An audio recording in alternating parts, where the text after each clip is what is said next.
Okay, today for Blog Long and Prosper, we're going to take a look at doing some things with some images that'll be helpful to bloggers.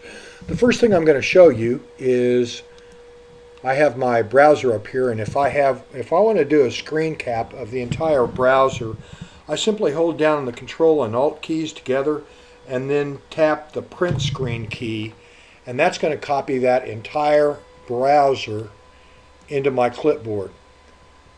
Now, I may not need to save it to a file. If I'm going to put it in an email, I can just put the cursor in my email, hold down the Control key and tap the V key, and that places the entire browser picture in my email. I can just go ahead and click Send.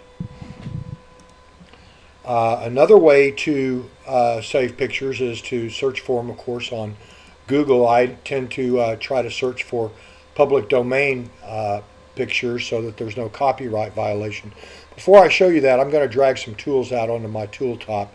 I'm going to need a couple of tools, and they're going to come from Programs, Accessories, and I'm going to drag Paint onto my desktop. And I'm just going to copy it so it's still in the same place. And another tool that I'm going to use is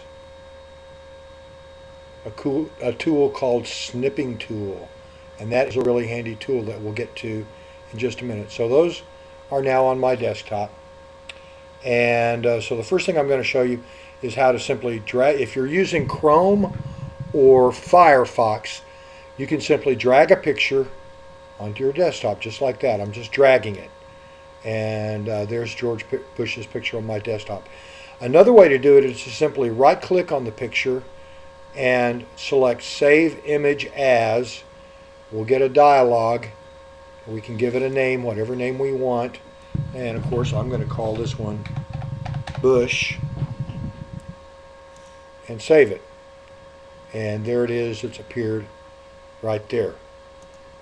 Now, another thing that I may want to do is use Snipper to snip something. Let me show you how to save that one that's already on the clipboard that we did the screenshot just a moment ago. I'm going to run Paint. It's still on the clipboard, so all I have to do is select Paste, and there's the screenshot that I emailed. Okay. Now I'm saving it to a file. Save As. I want to save it to the desktop, so I'm going to click right there.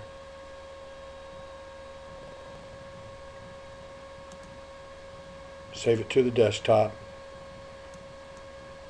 and give it a file name, and you'll see it's appeared right there on my desktop. Now we're done with Paint, so we'll get that out of the way. Now I'm going to show you the last and probably the best trick, and that's the use of Snipping Tool. I'm going to run Snipping Tool, and you'll see that it brings up a little bar like this, and it turned my screen partially white. I've got a crosshairs cursor, so all I'm going to do is I'm going to put it at one corner of what I want to be my ultimate picture. I'm going to drag it across, and that's going to be the picture that's going to be saved by Snipper whenever I release my dragging the cursor. Right now I'm releasing my left button, and now you see that this picture has been captured. It's already on my clipboard, but I can click the disk picture here to save it to a file on my hard drive. I may have saved it to the wrong place there. Nope, I saved it to desktop. And if I refresh right here, we should see it appear right below those others. There it is. Okay, so that gives you a little bit of an indication. Appeared up here, up in the upper corner, that's out of the picture. But these are just a few of the tips that you can use to capture photographs to put in blog posts. I apologize for the background noise. My computer sounds like an F-14 taking off, and that's why I'm able to get such great graphics capabilities on my computer.